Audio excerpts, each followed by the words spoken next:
As the Reverend David Bowie once said, ain't there one damn song that can make me break down and cry? As an art editor, I asked myself this question a lot of times. And this one film, me, you, and everyone we know, really broke me down and made me cry.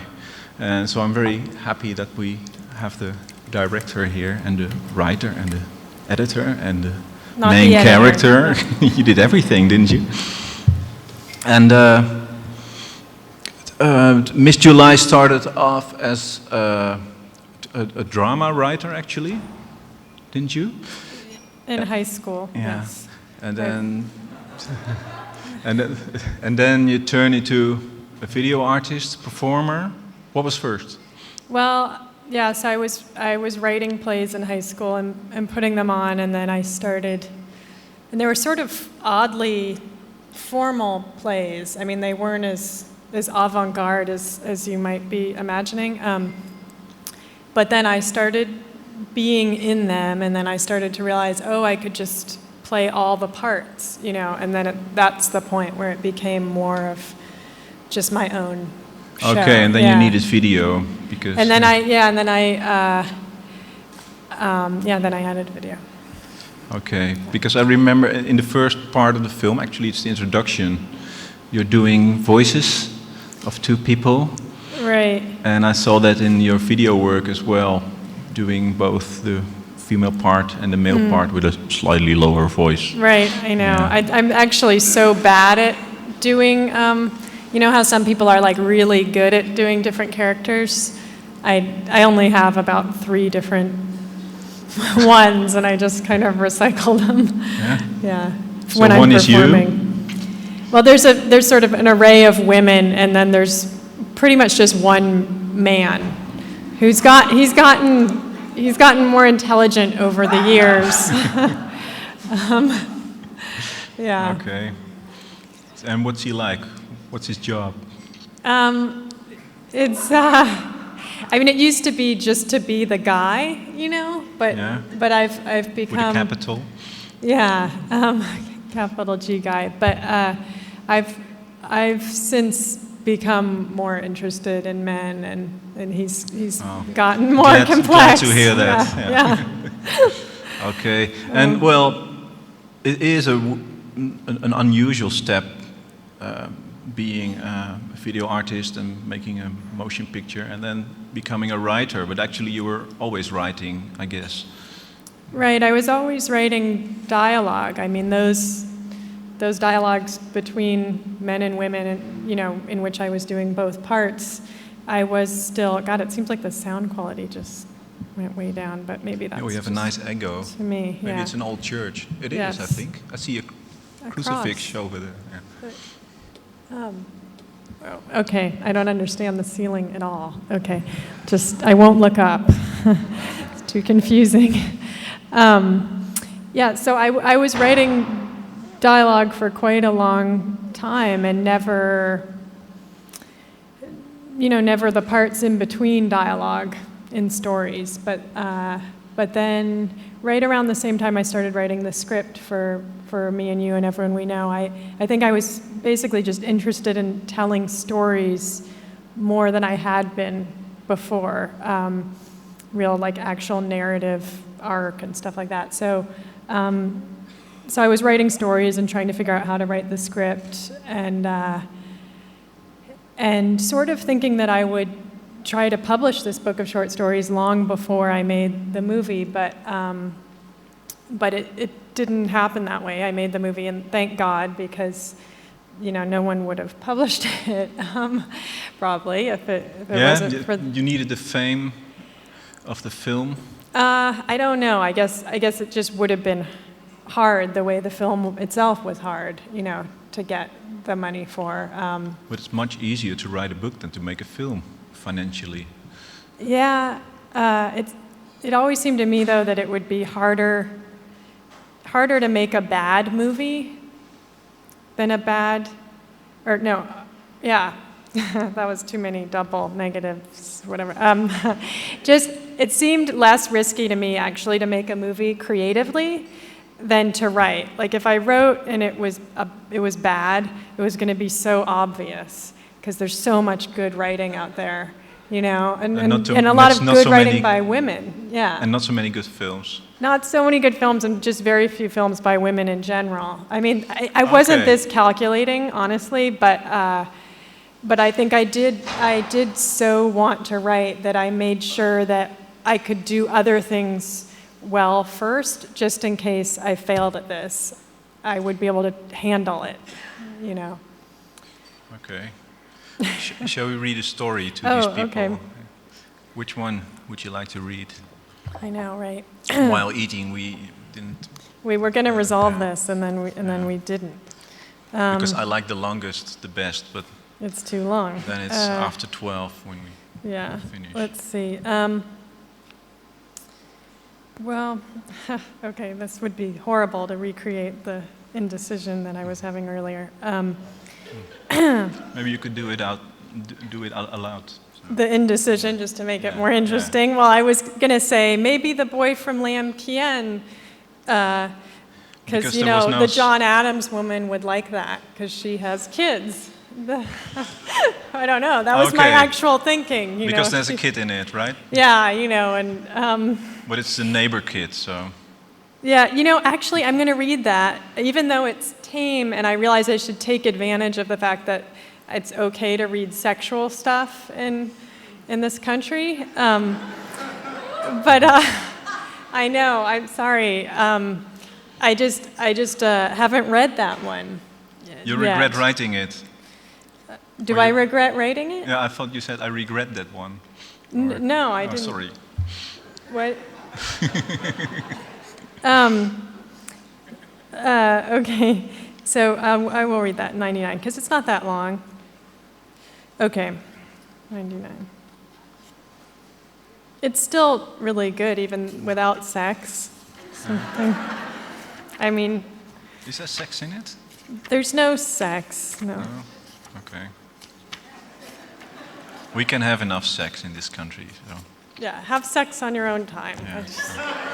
That's not why I came here. Okay. Maybe you can stand for a sense of setting. Yeah. Yes. Okay, you're just going to sit there. Okay, I'm going to sit in the listening move. All right. It's called The Boy from Liam Keon. This is actually the first one I wrote. I took 27 steps, and then I stopped, next to the juniper bush. Liam Keon Beauty Salon was before me, and my front door was behind me. It's not agoraphobia because I'm not actually afraid of leaving the house. The fear hits about 27 steps away from the house, right around the juniper bush. I have studied it and determined that it is not a real bush, and I have reversed this theory, and I have done everything I can not to turn around and go home, even if it means standing there forever. I was eating some of the inedible juniper berries when the door of Liam Keon opened, and a little boy stepped out. Perhaps Liam Keon's son, Billy Keon. Or maybe Liam Keon was not a name at all, but a translation of the words beauty salon or nails and such. Young Keon remained by the door, and I stayed in my 27th step. He seemed to be waiting for me to move forward. Weren't we all? When it became clear that this was never going to happen, he yelled out to me, "I have a dog!" I nodded. "What's his name?" The boy looked sad for a moment, and I realized he did not actually have a dog. I felt honored to be chosen as the person who believed he had a dog. I was the right woman for this job. He had chosen well to choose me. Finally, he yelled, "Paul!" And I dutifully imagined Paul running with the boy, loving the boy feeding Paul. "Do you have a dog?" Paul's owner asked, walking toward me and stepping in a place where he might get hit by a car. "Don't stand in the street."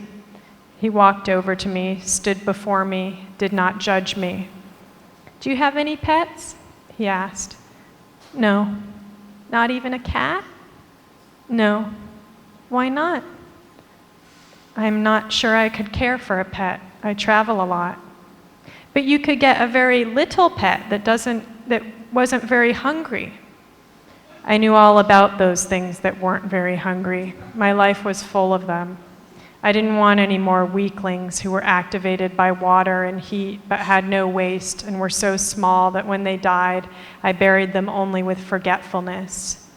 If I was going to bring someone new into my life, it would be a big starving thing. But I could not do this. I didn't tell the boy because I was just his dog believer.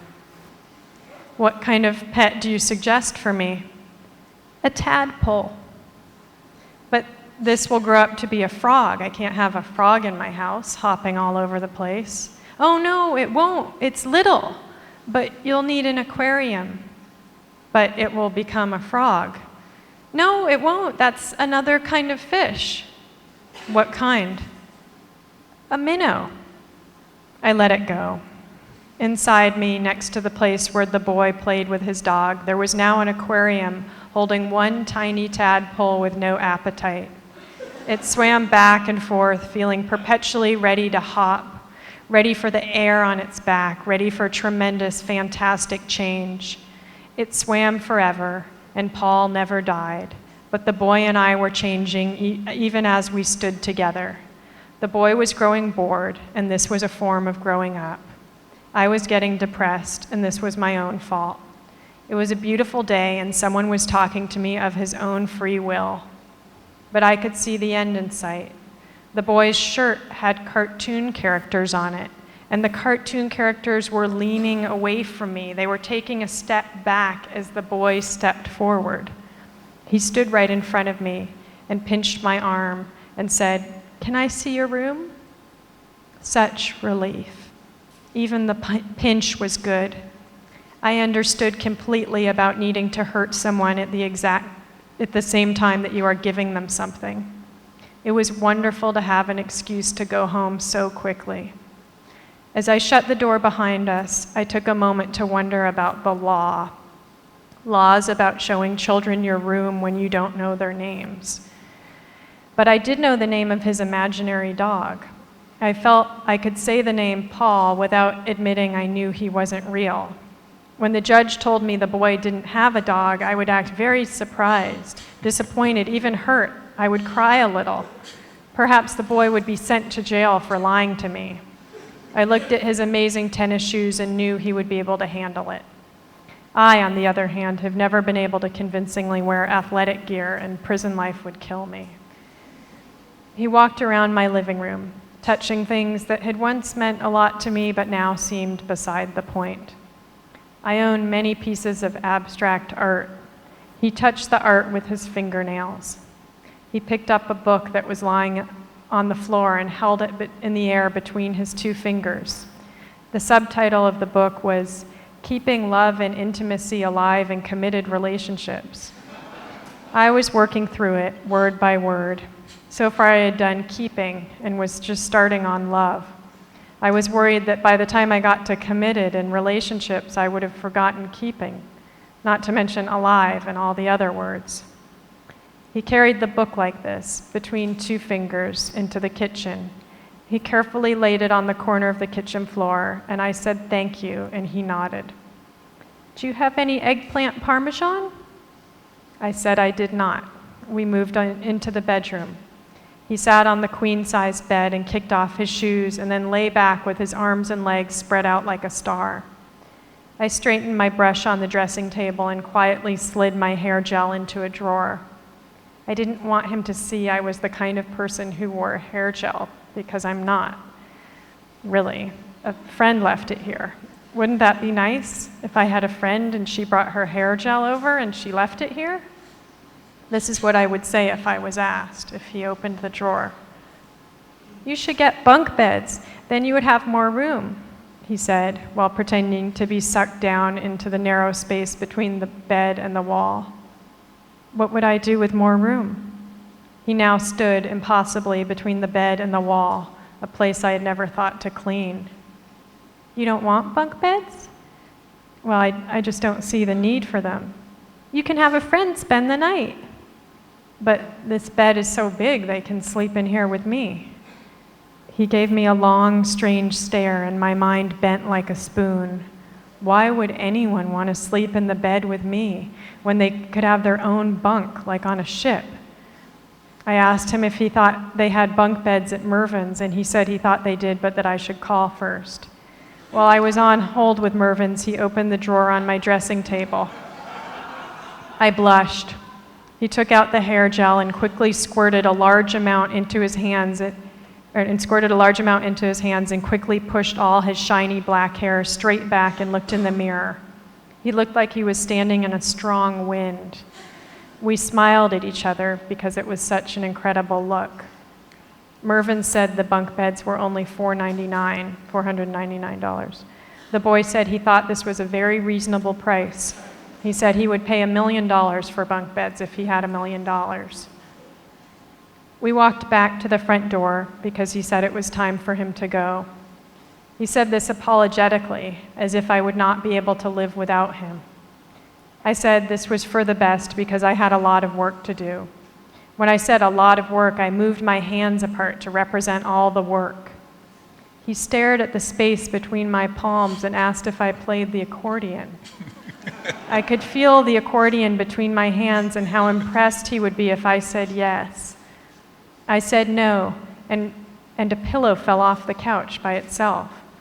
This happens sometimes, and I try to ignore it. The boy raised his eyebrows a little, and I saw that I was saved. I do not play the accordion or have bunk beds, but I have these pillows. They move by themselves. I opened the door, and he left without saying goodbye. I watched him cross the street to Liam Keon Beauty Salon. He shut the door behind him. I shut my door and listened to the sucking sound. It was the sound of earth hurtling away from the apartment at a speed too fast to imagine. And as all of creation pulled away in this tornado-like vortex, it laughed, the sarcastic laugh of something that has never had to try. I peeked out the window. Beyond the juniper bush, there was just gray smoke swirling in every direction. I shut the curtains so that they overlapped. I walked around the apartment.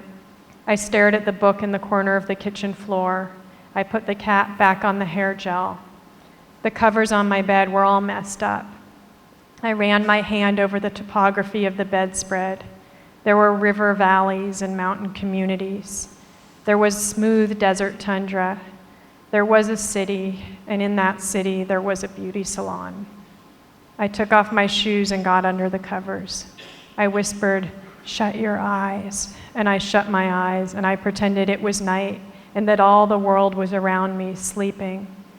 I told myself that the sound of my breathing was really the sound of all the animals in the world breathing, even the humans, even the boy, even his dog, all together, all breathing, all on earth at night.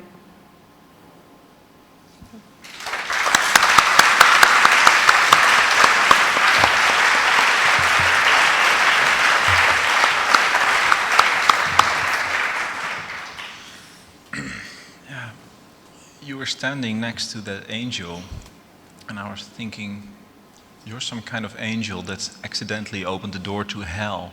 Oh. Wow.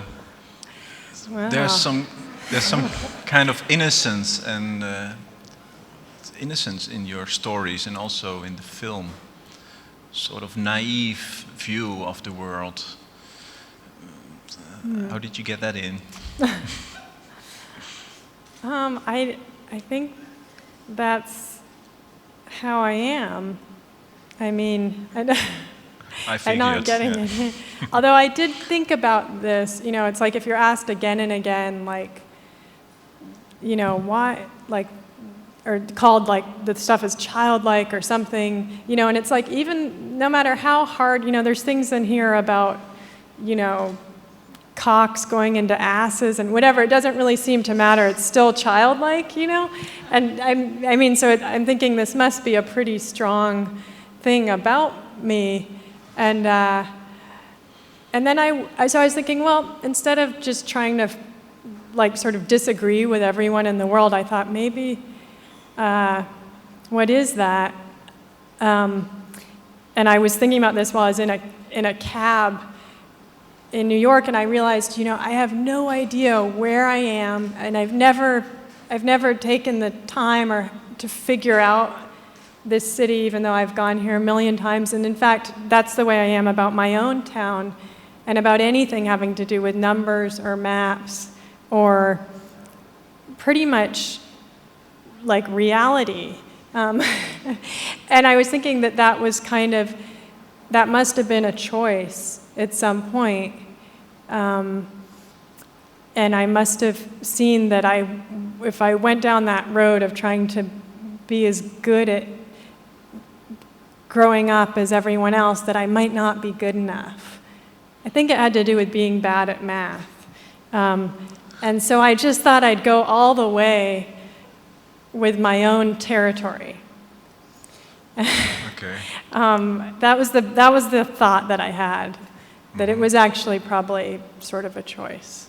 Yeah. Well, it's of course there's more in it, and also in your film, there's a lot of solitude, loneliness, people being on their own, can't find the love they need, but it's all bearable because of this naive view and because of this tender touch you have to it. Well, my mom calls me a cheerful earful. I think really that just means I'm talking too much to her, but that it's generally pretty cheerful. And I do, I guess I'm not, as much as I go into darkness, and I seem to go quite far into it, I feel sometimes like a buoy or something, like I do come back up, and I can sort of feel myself doing it, like I always pop up in the end,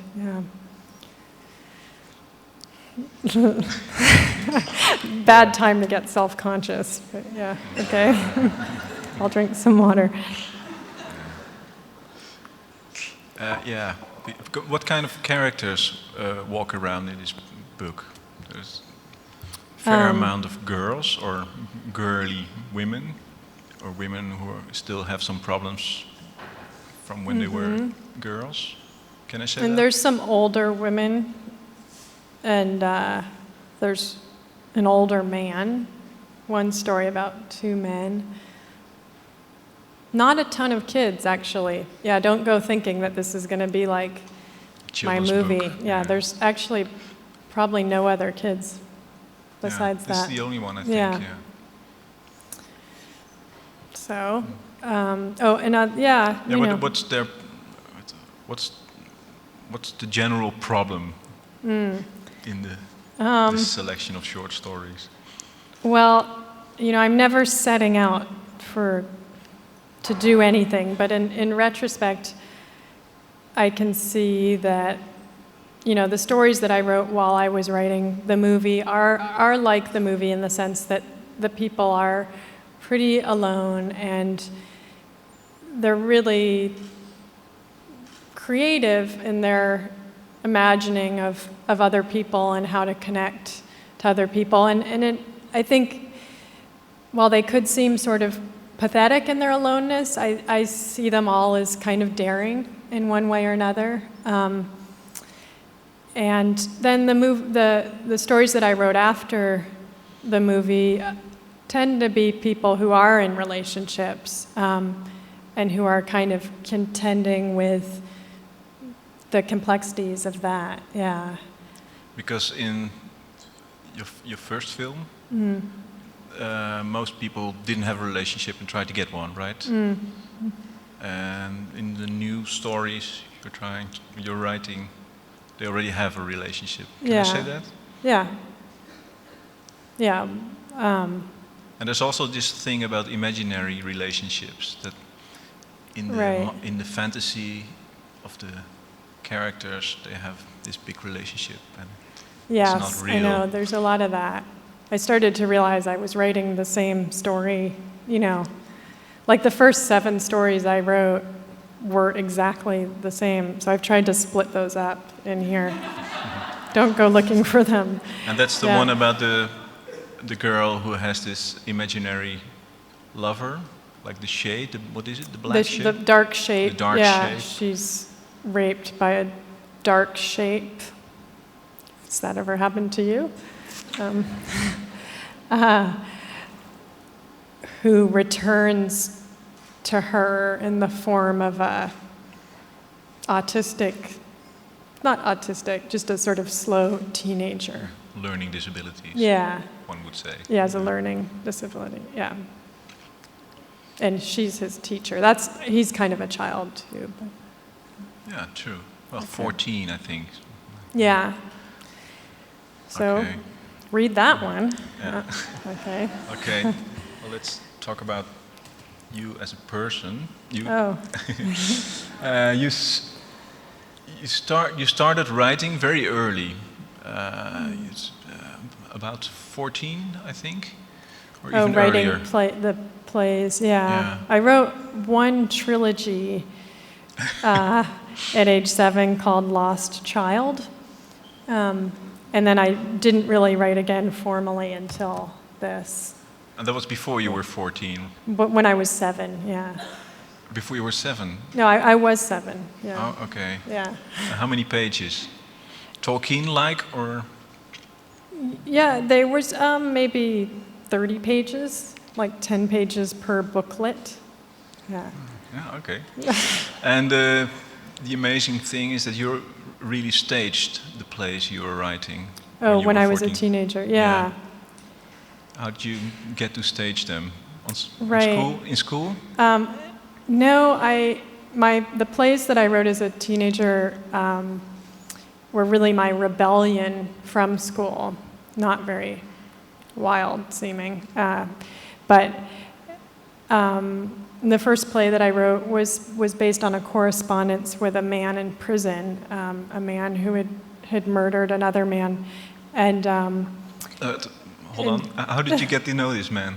Family? Right. It was his name was in, do they have this here, like lists of prison pen pals that you can write to, like they probably don't have that anywhere so, no. now, but at the time, and mostly like middle-aged women write to them, and it's probably every prisoner's dream that a like teenage girl will just start writing him, but he was really I don't know if he was a good person, but he was good to me. And we wrote for a really long time, for years. And then I wrote this play, and then I was sort of bizarrely professional about it. I put like an ad in the paper for like a casting call, and I rented a little space where I auditioned people and who were all adults, which is especially weird because one of the parts they were auditioning for was the part of a teenager, me, and I finally chose this like 25-year-old Latina woman to play me. And they were professional actors? Or? Well, no, they were all people, who had day jobs. No, they certainly were. One guy worked in a rehab clinic, but it was always his dream to be an actor. He played the criminal. And I put it on, I sort of had to break it to these people that I was only 16 and we'd be rehearsing in my parents' attic. But they were still into it. It's not like they had other opportunities, really. And they were great. They really good people. And I put it on in the only place that I could have while still having total control, which was this punk club. It was like the club that like Green Day started out at, before they were big. Yeah. Really like filthy, like graffiti everywhere. But I, at that time, was not punk at all. Like I was always trying to like sweep and, make it a little cleaner and sort of apologizing for it. Although later I would realize that it was like really cool. But you were wearing I was dressed, or? Like Shirley Temple? No, like maybe, young farm boy or something. Yeah, and I'm not quite sure. But I think I was wearing a lot of knickers at that time, like knee. I don't know. They've since come back in, but they weren't really the style. And the audience, I mean, the whole Green Day band was sitting in the front. They, all the punk kids really liked. They thought it was punk, you know. I mean, to have a real criminal on stage. Well, no, and just that it just seemed so weird. I think that there was a play here and that there were chairs, and yeah, I had rented the chairs from a church, and my mom helped me drive them and put them in, and I still have the flyer from it, and it says a new play by Miranda July, like as if everyone was just waiting for my latest play. And what was it? What was it called? It was called The Lifers. Sorry? The Lifers. Oh, okay. Someone who's doing like a life sentence. I was making a really deep comment on that we were all lifers. Aren't we all? Yeah. It's I have a tape of it. It's, really painful. Yeah, as a surprise, we're going to show it? No. And did you meet the criminal in real? We never met. We talked about it, but I stopped writing. I sort of officially stopped when I left home. And he kind of honored that. So I don't know, I wonder about him. Okay. And then you became a video artist, right? Yeah, I wanted to make movies, and so I made short movies that were kind of received as video art and shown eventually in galleries and museums, and I was, as I said, the plays sort of turned into performance, my own performances with the different voices, and I did both those things, made many short movies and performed all the way up until when I made the movie. And in fact, probably wouldn't have gotten financing for the movie if it hadn't been that a woman from the company that I was pitching to had actually seen me perform in New York and kind of knew about my work and that I had an audience, a small audience. Okay, so you weren't part of you didn't know any video art or performers. It was accidentally you made video art because you were because I didn't go to art school or I went to camera. college really briefly and dropped out. So no, I mean, most of what I made, I was sort of looking to meet people by making it. But I was also, living in Portland, Oregon, which, has anyone even heard of Portland, Oregon? Okay. Okay, great. But you grew up in I grew California, up in Berkeley, right? in California, and then I moved up there to Portland, which was an even smaller place than where I grew up. So, at the point when a lot of arty kids moved to New York, I kind of chose the route of a town that was cheap enough that I could basically start supporting myself off performing, really early on. Well, keeps you pure, I guess. Yeah, and just living in Portland, Oregon. Yeah. So. And but out of nowhere, you could make this film. I mean, it doesn't look like a first film at all. It looks like a. Well, it wasn't out of nowhere. Well, you were making videos, but that's and the performances were like an hour and a half long, and they were big performances. I mean, I did them at, the Rotterdam Film Festival here, and one of them was co-commissioned by that festival, and they were, I had really sort of climbed my way up in that world. So in that world, it was clear what my path had been, and then. Yeah, I mean, it was a bit of a leap, but, no more than any other first-time filmmaker. I don't know. But okay. And then you started with writing, or? Right, as I was writing the script, yeah. I started writing the script. Because it's a film about a lot of characters, loosely connected. They live next to each other, or they work with each other. A little bit in the shortcuts mode, or happiness. Right. It's compared to happiness a lot. Yeah. Was that your first idea, or you just had separate stories and you tried to make it into one film? Right. No, I had the idea, like, I want to make a feature, you know, and my short movies had gotten longer and longer, and I felt like I could do it. And I was like, I just need a really good idea, that's how I feel about a novel right now. Like, I want to write a novel, I just need a great idea. And the idea I had was sort of that I didn't have to have like one brilliant idea, that I could just go about it by sort of making interconnected stories. And you know, with that thought came the idea of a father and two sons and an artist and an art curator. Those were the initial people. And you know, it was a good idea because each story in the part is not that, in the whole movie is not that ambitious, you know? It's like of a scale that I could handle. And then the real challenge was making them work as a single, you know, arc. Yeah, because there is a sort of general idea, right? Yeah. They're all looking for love to start with. Yeah. Can I say that? Yeah. Even the little boy. Yeah, yeah. And Right. and yeah, what also grabbed me in this book is one of the characters said, "I'm so easy to love," Or right, it's easy to love. and Yeah. it's easy, and still they don't manage to find somebody who will love them. Yeah. What's the problem with them? I don't know. Maybe we should show the video clip. Okay. Okay. Can somebody put on the video? It's very easy. I'll do it. I'll do it. Okay. Okay. What did we see? Is it their social space?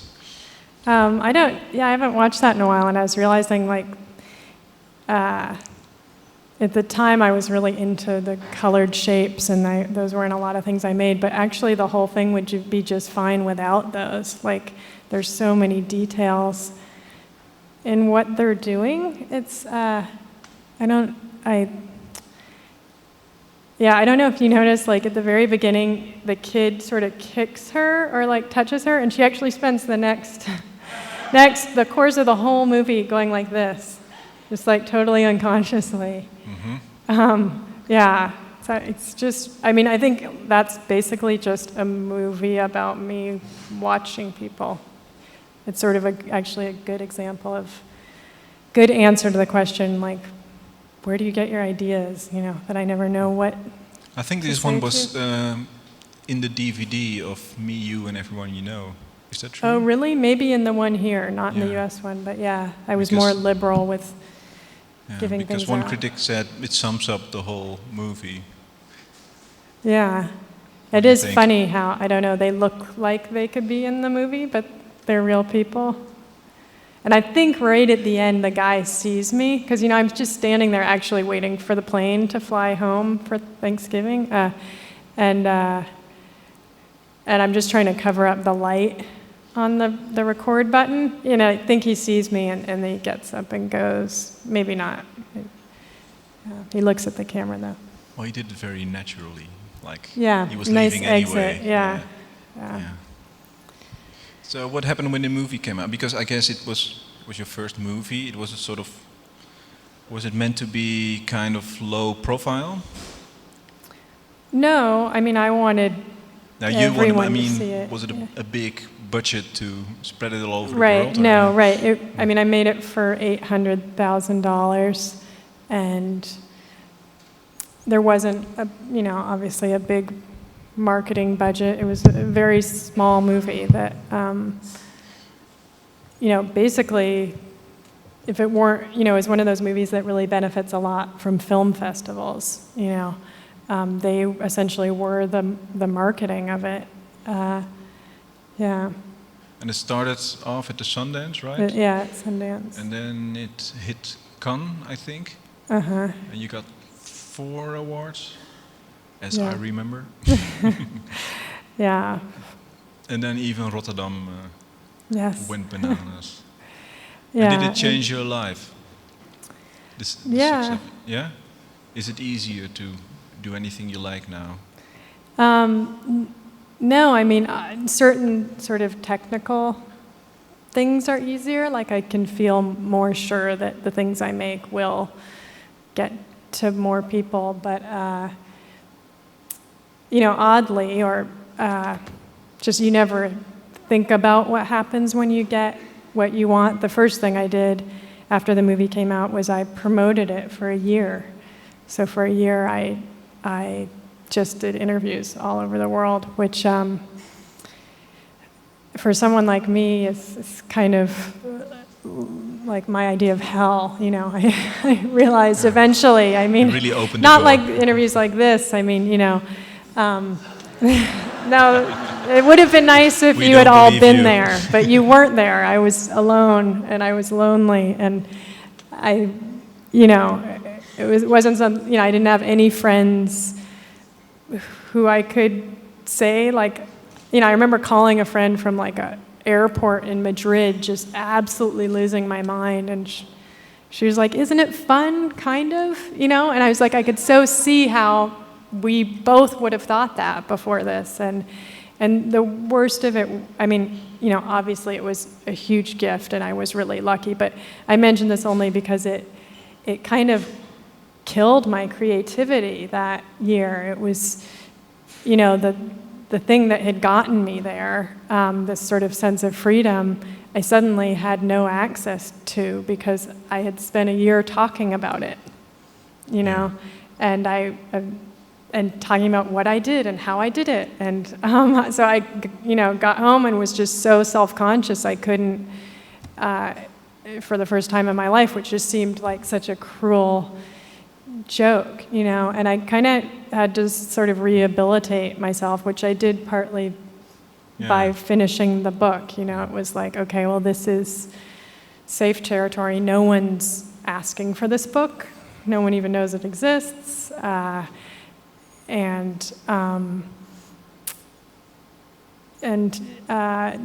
Really slowly, I mean, at first it just felt painstaking. I kind of learned again how to do it, but I still think that nothing will ever be as easy as it was before, and I just have to realize, well, I have other things. I have more diligence than I had before. I kind of have some sort of muscles to complete things, whereas, I think in my earlier stuff that came so easily, I also never could quite take it all the way. I would be like, oh, I'm almost done, I think I'll stop, Okay. But do you long back to the unknown days? I did kind of, annoy everyone by being incredibly nostalgic for a while, and then I also came to realize I think I was kind of romanticizing it, like it was hard. It's hard to not know, if you're going to be able to do this for a living, to not really know. Because what about the money? Is Me, You, and Everyone You Know the kind of film that only cost a little and made millions of dollars? Right. No, I made no money from it, none at all, to date. So that was the other thing about the book, was I was sort of like, well, because of the movie, I could sort of I have an opportunity to like make ads now, which just seemed so sad, like that was what I had worked for. And since I had been living so cheaply for so long, I kind of thought, well, I can't really be any poorer than I have been.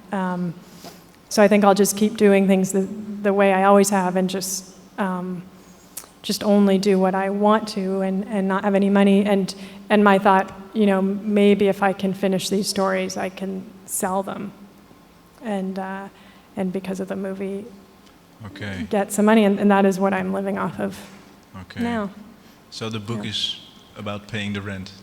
No, it's not, but I just think it's kind of ironic. I would want to know, that it's that it's short stories, not a movie that that is actually, I just think it's always interesting because you don't know that stuff when you're thinking, what should I do? I was mentioning before happiness, and there is a big difference between happiness in your film, and that's the sort of tender touch, and there's even a happy end to it. And your video work and your performances are much harsher. How should I call that? Edgier. Did that on purpose? No, I think I realize that, and I think that has to do with I was in my 20s, making all the early stuff, and I think your 20s is a lot about defining yourself against things, kind of like, I'm not this, I'm not this, I'm not, it's sort of you're fighting. I felt like I was fighting just to say, this is who I am. I'm not going to go to school or get a job that, looks like a job, or,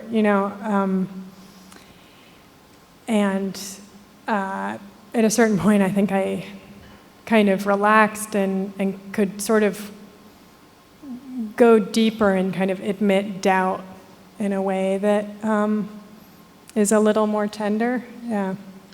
Yeah, and there's a sort of love for imperfect human beings in it, and most films about and books about imperfect human beings are more cynical.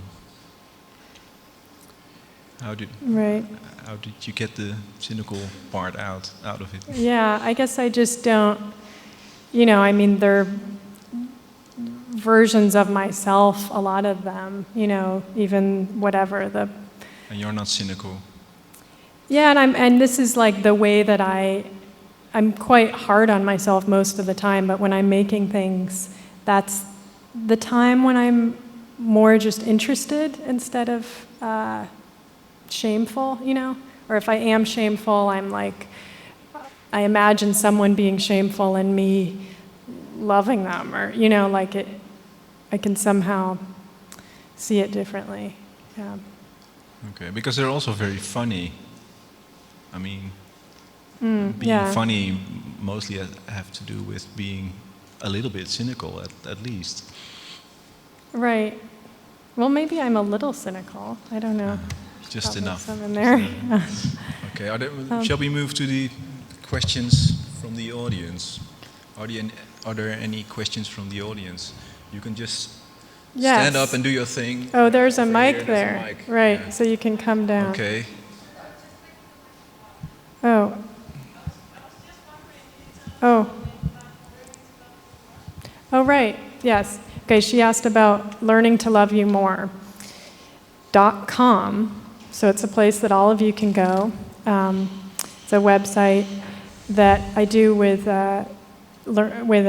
Harold Fletcher, who's another artist.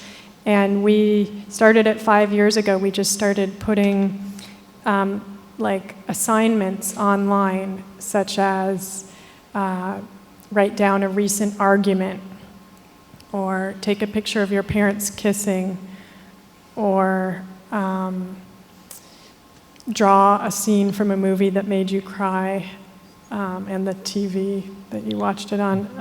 I like the field recordings. Oh yeah, make a neighborhood field recording. So go around and ask your neighbors what song they know how to sing or play and record it.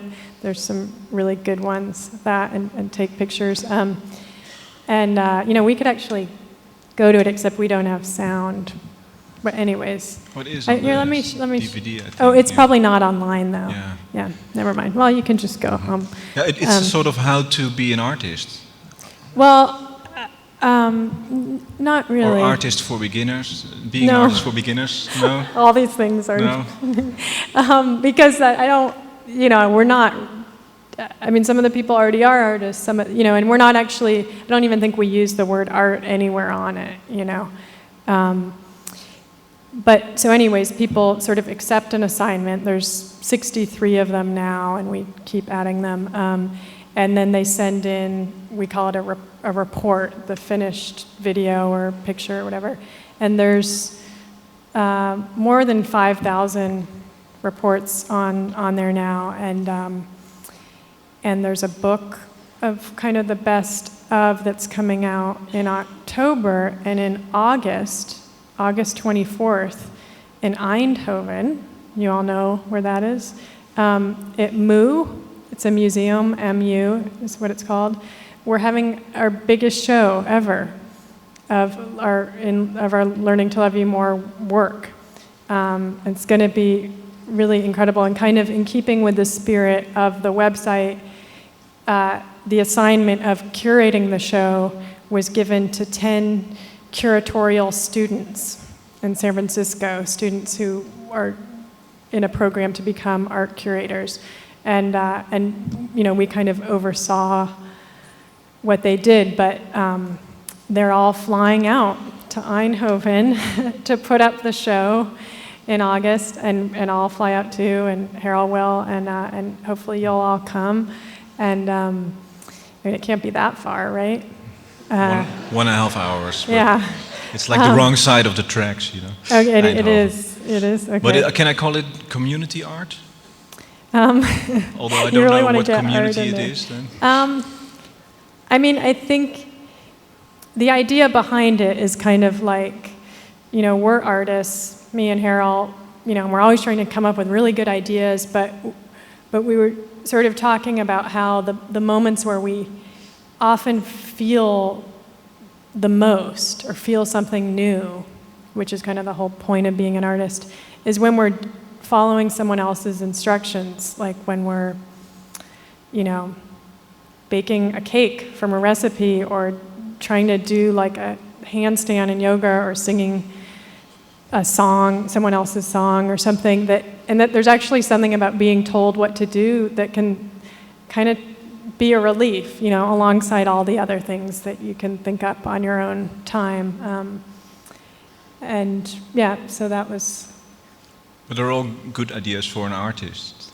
I mean, they're all ideas that we have, they're all things we would do ourselves or have done. Or. And there's also this website, How Will I Know Her? Oh yeah, How Will I Know Her. Yeah, I like that one. Yeah. And it's, well, you tell me. It's pictures, God, I haven't thought about that in so long, but as the web is like this, it's still out there, even though I haven't thought about it. It's pictures of girls who are missing somebody, and they're holding, so they're young girls, children, they're holding the picture of the person that they miss, and then they describe it below. So sometimes it's a parent that they can't be with, or a friend, or someone who's died. And it's just a really simple idea that me and a friend... I like the one, the girl who said, "This is my grandfather. I'm not allowed to see him because he's dead." Yeah. I like that. Yeah, I mean, it's all in their own words. Yeah. And also, on the site it says, "Being far from the one you love is the biggest catastrophe in the world." Yeah. Yeah. Could have been the motto for the book. Yeah. Yeah. But now I'm talking. The audience should ask questions. Yes. Okay. No, you have a password on your website. I always try to get in it, but so can you tell us? No, I'm joking. Sorry, what? No, that I was joking about the password of your website. Oh, the password. No, but anyway, I saw that you collect maybe the password. Right. Maybe Okay. Are you doing something with it? And This sorry, is such and just another question is the video you made with Blonder Dad. Can you talk about it? Okay, this person is very up to date and specific, which makes me feel good.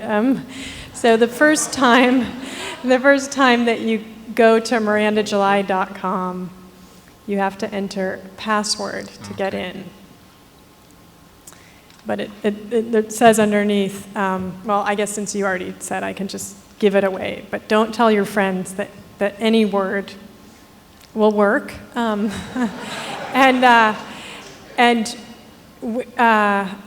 I have collected them all, they're all, they just automatically get connected, and it's really insane. Like, there'll be like 400 people who've all typed in armadillo. Like, I've actually been, there's a lot of the obvious ones, like love or Miranda or, whatever, but there's hundreds of repeats on really obscure words, and I keep meaning to ask, like, the webmaster, somebody, or God, like, why is that? I'm sure there's a reason. Anyways, I haven't thought what to do with them yet. And what about names? Are there names? Names, other names? I filled in a name. Oh, you did? Yeah. What name? I can't tell. Okay. It's a password, so. Okay, right, Yeah. yes. Okay, so I don't know yet what to do with those, but I'm open to suggestion. And then, right, there's a blonde redhead video that just went online a little while ago that my boyfriend made. So I'm just a hired hand. I wasn't hired, but I volunteered. He said, he did a series of videos. It's these really amazing, his name's Mike Mills, conceptual kind of art videos for 5 blonde redhead songs. And he's like, I'm going to do one that's just a girl doing one pose per second of the song. So like 300 and something poses. And I was like, a girl? Me, you mean? What girl? So yeah, I mean, it had to be me because I didn't want him hanging out with a girl, having her posing 300, Oh, he's your girl with a capital J, so. What? G. Okay, G, sorry. Anyways, so yeah, it was a lot harder than you'd think. Like, I was so sure I was going to be really good at coming up with these poses, but like about 100, I'd done about 100, and I was like, I just can't think of any more. And so he'd be like, leg in the air, one arm up. You can look at it, yeah. Any other questions? Yeah? Oh, wait, you're supposed to wait for the guy. Why? And the second one is, you mentioned sort of sexual stuff earlier, and sexual tension in the movie is extremely intense and interesting place. And I'm wondering, in terms of making sexually themed movies, if you think it's possible and how far you can go to bridge the gap between sort of Hollywood and pornography, like and are you interested in sort of more sexually themed? Right. Yes, this is great. I've been wanting to talk about this, actually, truly. Sorry, what was the beginning part, though? Oh, yeah, the main character. I did that because, as you now know, I had been in almost everything I had made, and it never occurred to me as I was writing it that I wouldn't be in this too. I thought of that as my art form. And that was slightly second-guessed, when we were pitching the movie and trying to get money. But I just kind of ignored the suggestions that maybe I should have like a real actress play my role. It's not like I was so confident, so I couldn't fight them by saying like, who could be better than me? It was just that is what I do, It just didn't seem fair. This sexual stuff, it's really interesting to me that territory. It seems it's a pretty easy area to be original in because everything that's out there is so basic and yet, is so, repeated, and yet it has no resemblance to anything I've ever felt or done, So there's a whole lot of room to do stuff. And I think I was a little shy with this movie. A lot of stuff is in there, but I put it into other characters. You'll notice my character's like totally asexual, basically, which I think was a good idea. even like the moment where I actually touch the guy, like I put my arm around him, that was like, you know, we were both so uncomfortable, we could barely get through it. Don't think about that when you watch the movie. Just believe it. Anyways, yeah,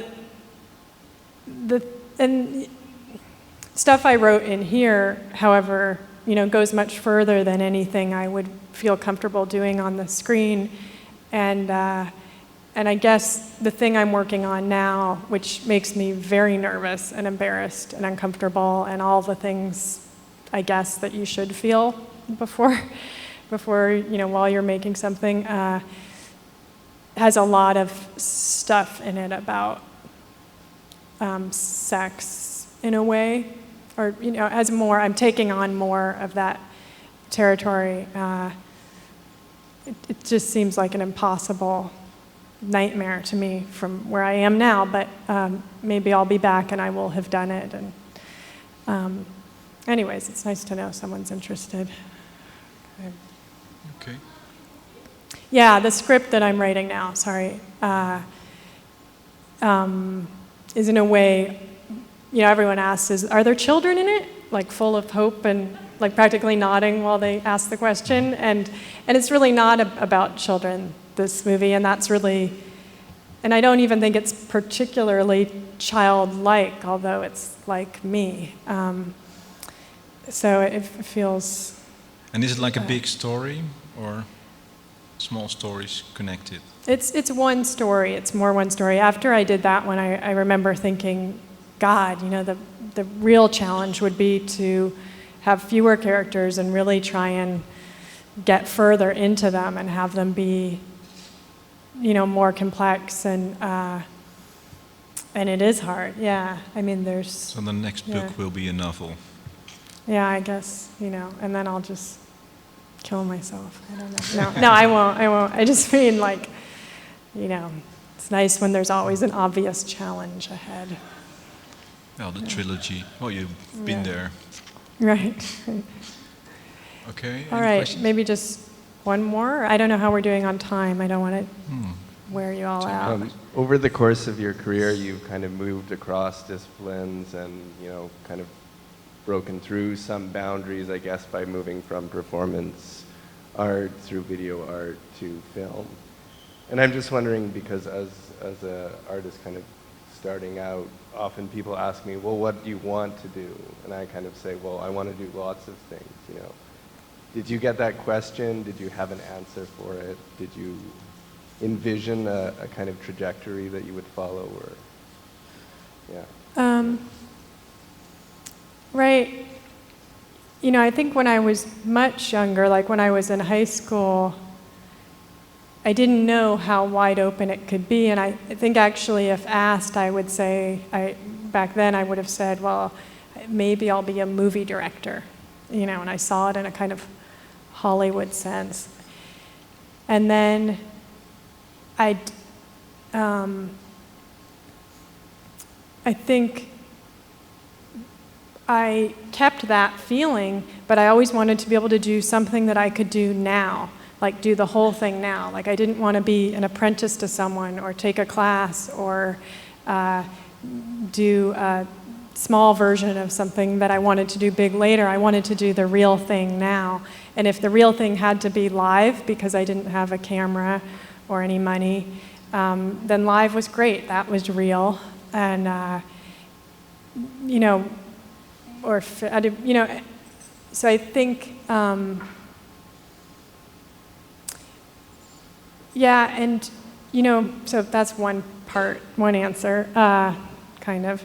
And then, you know, the question of what is it that you do, usually people, it has something to do with money, you know, that question.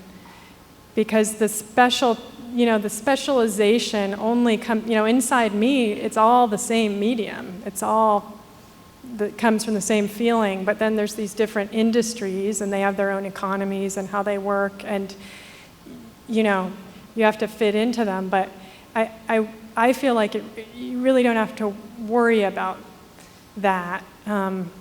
That's sort of just a part of the finishing process is fitting into one of the industries or not. You can now just sort of make your own thing just fine.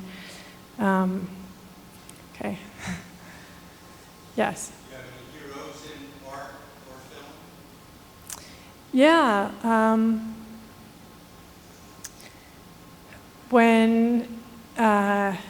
Here's a sort of accessible one. I have many kind of obscure ones that are all the friends that I've been making work with, for a long time or alongside. But the early short films of Jane Campion, has anyone seen those? Those were really, and I think they were like her student films, and she went on to make like The Piano and a really great movie called An Angel at My Table. But her early short films were the first movies that I saw before I'd made any that made me think, oh, this really does apply to me. And then there's a lot of, I guess I don't have one God, but a lot of different movies. There's a Korean movie called Oasis. Has anyone seen that? That's a great movie that kind of no one saw, but I'm sure you could find. That was a totally random reference, by the way. It's not like that's my favorite movie. I just can never think of anything.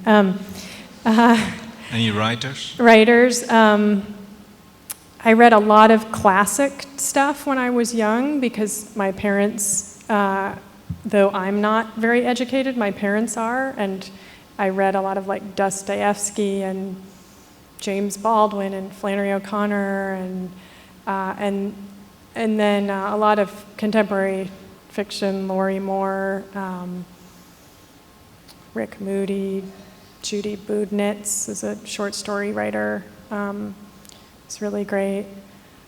I just finished, tonight I'm going to finish in my hotel room Zadie Smith's new novel on beauty. I'm liking that. One more thing, Yeah. Miss July. In the beginning you said something about it was easier to be special as a female director than as a female writer, right? Because there's so little of them.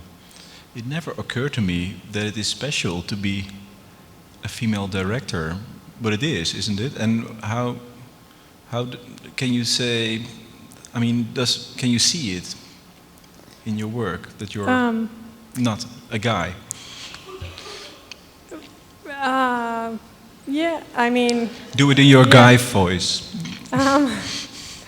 No, it seems very, often I'm thinking about different friends of mine who are women when I'm writing, and I'm thinking, oh, she's going to really love this, and that's a good feeling to me. I mean, I guess that's the most that I feel, mostly I just feel like this strange animal thing that, unless I leave the house, it's not like I'm really a woman, I don't know. Yeah. What about, could this book be written by a guy? I never know how to answer those. I mean, try it like reversed, because it's really hard. I don't mean to insult the question, but it's like, like saying like, what would you feel like if you were black? It's just so hard to get outside. I don't think anyone else could have written this book, even another woman. Or is there something special about films made by women or books made by women? Yeah. I guess no, not, I mean, I think, I think we would all agree, women, that there's things that are unique to us, and it's nice to get to, and you couldn't say exactly, but it's nice when you see it out there or read it or watch it on the screen. It's kind of surprising and makes you realize that you weren't seeing it and that you're really used to that too, Yes. Examples? Well, I feel like maybe we've gone over too much, and I have this always keep them wanting more kind of showmanship thing. I just want to be able to come back. Come back to film industry. Okay. Are you at Gilman Street? Okay. You're an American. Okay. Well, all right then. Thank you. Yeah, thank you. Tremendously. Thank you very much. Thank you.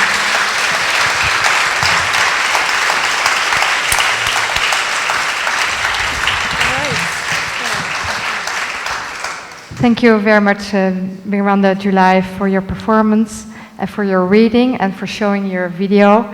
And maybe I can answer also the last question, that I think you have a real eye for detail, and that's usually a feminine eye. And I think you're a very refined person, so I think that is what shows also in your last picture. But thank you very much, and I wish you good luck with your next movie, and I wish you good luck with your book promotion tour. Thank you for having me. Thank you. I would like to thank also Wilfred Takken for moderating this evening. I would like to thank the Bezige for their cooperation on this event, and I would like to thank also Hotel Arena. Miss July will sign her book here on stage, and you can buy her book over there. It's in the English translation and in the Dutch translation. Well, thank you very much for coming, and I hope to see you again very soon. Bye-bye.